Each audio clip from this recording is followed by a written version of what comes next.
Hello everyone and welcome to Morning Coffee Break.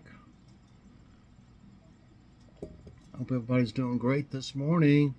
It's Tuesday, August 15th. Currently it's 71 degrees. High today 77. Chance of rain 25% and the wind is 8 miles per hour right now. So we've been getting storms here and there. You can just watch them on the radar coming this way, and you can pretty much tell what time they're going to hit, and it did. Yesterday, it rained. I don't know how much during the night. I actually slept pretty good, but when I got up, it was raining, and it rained for hours. Not a real hard rain, just the kind that helps, a slow rain, and so the garden got a real good amount of rainwater. So I'll show you in a minute. I got a harvest today, and I actually got way more than what I've got right here because I gave Mom, oh gosh, I gave Mom 3 more of the eggplants because I've got lots of them, out there growing. So I mean, you can only eat so many of them at a time unless you freeze them or something like that. So today there'll be an Aldi haul. Yep, we needed some things. We went over there. They were really busy. I was surprised how busy they were. But yeah, got an Aldi haul today. What's for dinner? I'm still working a few things out with it, how I'm gonna fix it. But I've got some smoked sausage that we got at Kroger. You saw in the last Kroger haul. And I picked some green beans, so I'm gonna put them in there. We got some little red potatoes, and I also got some carrots from the garden, so carrots will be in it. I'm fixing it in the crock pot, but I'm not sure what kind of, like, I want to put some kind of sauce, and I don't know if that, it's Campbell's garlic honey mustard cooking sauce. And, we used it with chicken, and it was real good, but I don't know what it would be like with smoked sausage, so I'm not decided on what I'm going to put in it. I might just put like some chicken broth and different seasonings. My of course my Jeff's all-purpose seasoning and rub. I'll be putting some of that in it for sure, and some Mrs. Dash and some garlic powder. I need to get me some more of this. This stuff's really good. I got this from Dollar Tree, and we just went and I didn't get any. I'm about out of that. Badia, that's good stuff too.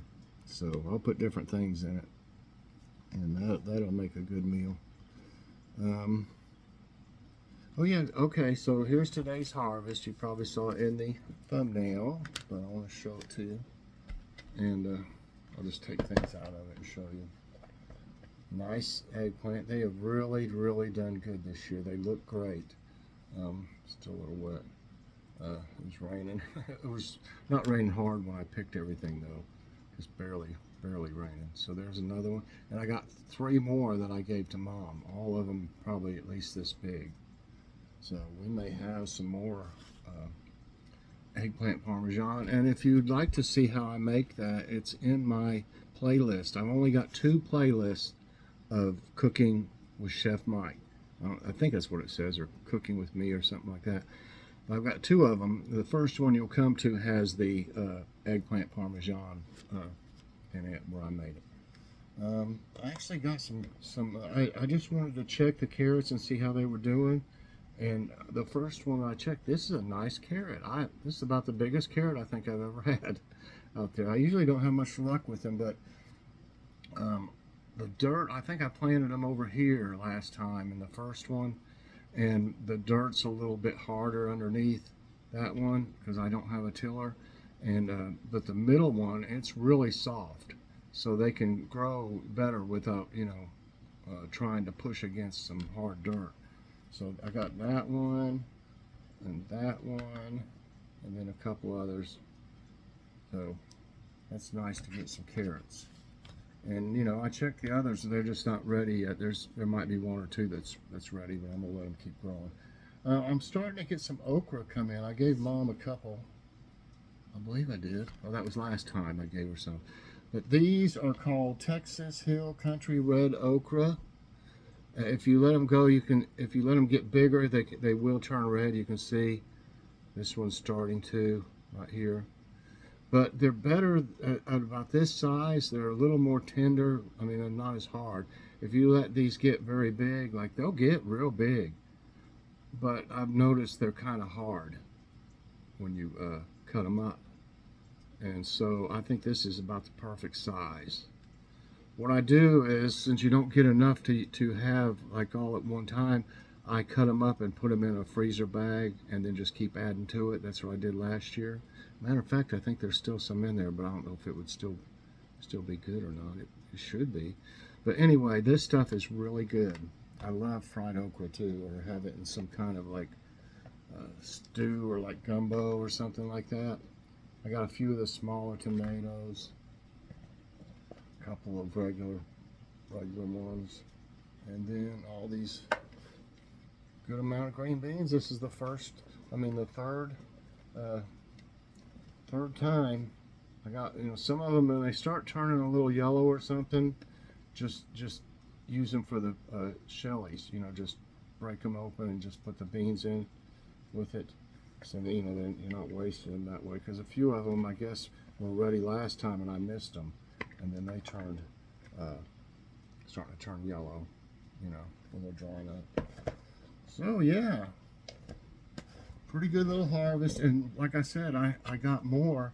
I got some jalapenos for Mom, and some banana peppers, and like I said, 3 more eggplants, and what else? I gave her something else.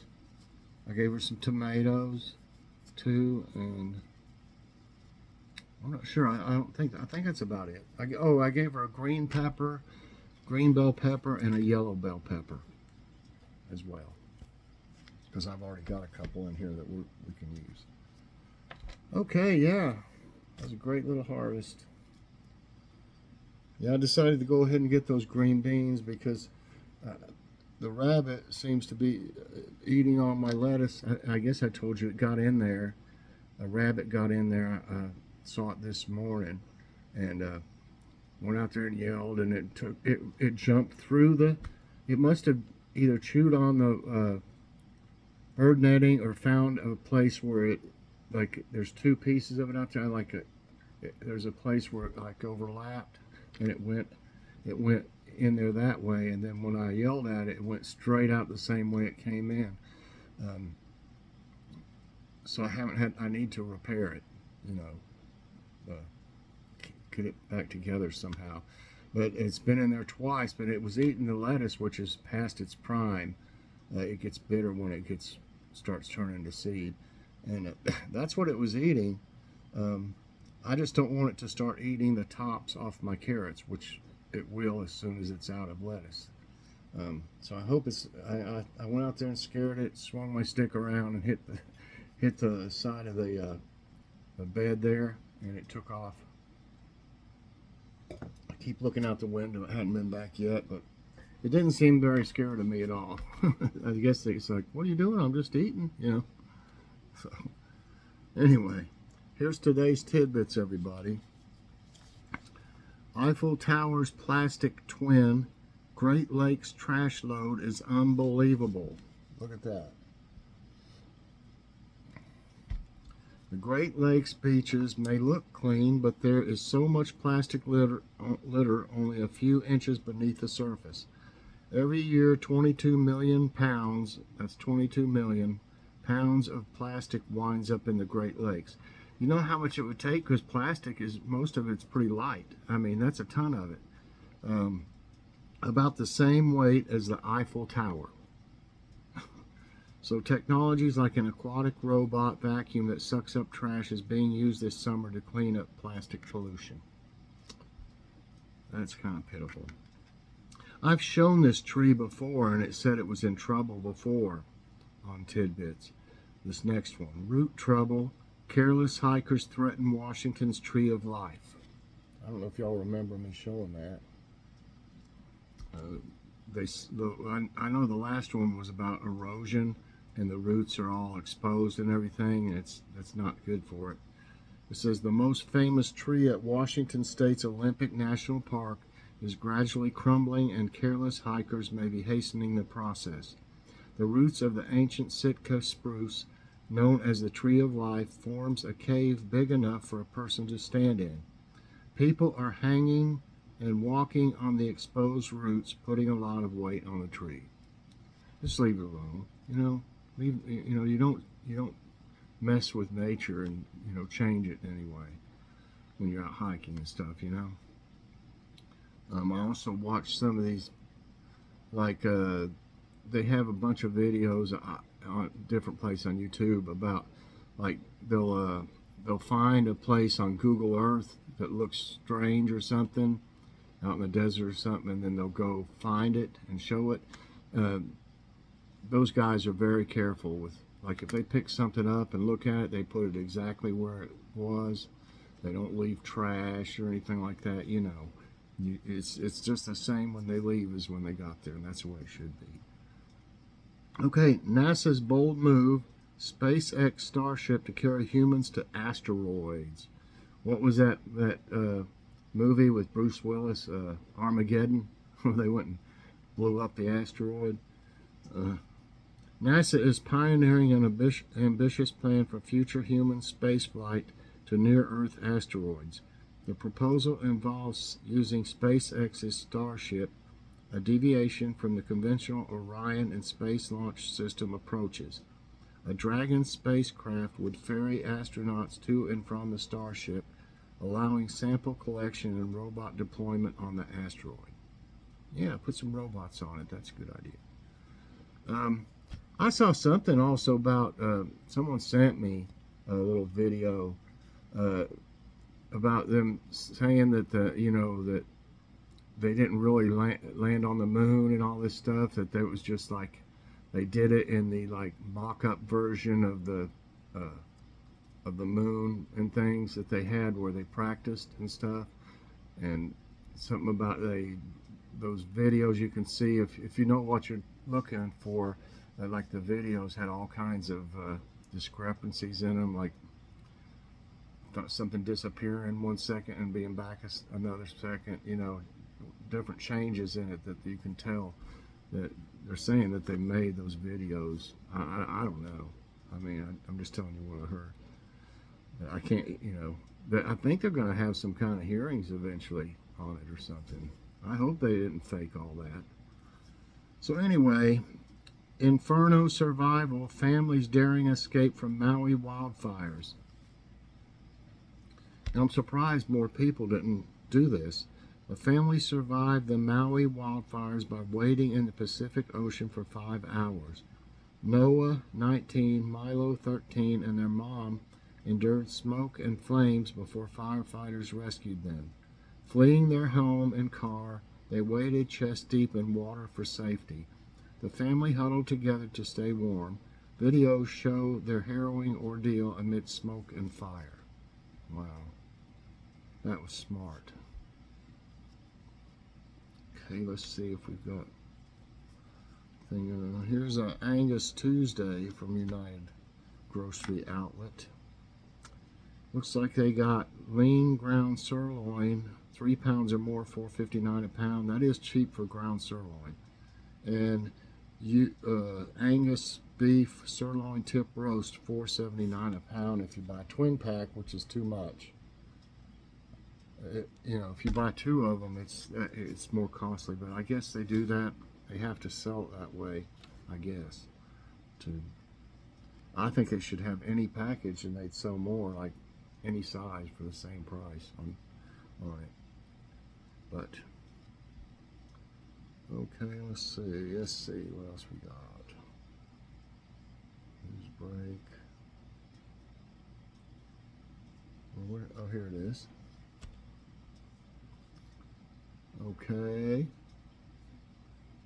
How about most white sharks are loners, but these two are buddies, researcher says.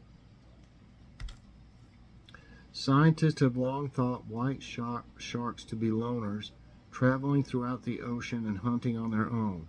But 2 tagged sharks named Simon and Jekyll by the Marine, why didn't they just call the first one Hyde? Jekyll and Hyde? by the Marine Research Organization OSearch are proving otherwise. This is potentially groundbreaking, Bob Huter, the chief scientist at OSearch, explained in a video on the organization's Facebook page. White sharks lead a very solitary existence. We don't really expect to see these white sharks staying together, but Simon and Jekyll, they seem to be buddies in a sense that they're going to the same place at the same time. The duo were tagged off the southeast coast of the U.S. in December, and since then have moved in tandem for more than 4,000 miles up the Atlantic coast. We've never seen anything quite like this before, explaining that geneticists are currently testing samples from the sharks to determine whether they might be related. Maybe they're brothers or something. According to the New York Times, Simon and Jekyll, it says pictured, I only see one of them. I don't see two there. Do you? Maybe it's below here. Nope. Oh well, are only two of the 92 OSearch tagged white sharks that have moved so closely together. Okay. Wow. Proposed Dallas-Houston bullet train would slash travel time by more than half. Yeah. Currently, it takes about 3.5 hours to get from Houston to Dallas by car, and that's without traffic. But plans for a Japanese-inspired bullet train announced last week would slash that travel time by more than half. Texas Central Partners and Amtrak together proposed a 205-mile-per-hour high-speed rail project that would deliver passengers from one city to the other in under 90 minutes. Wow!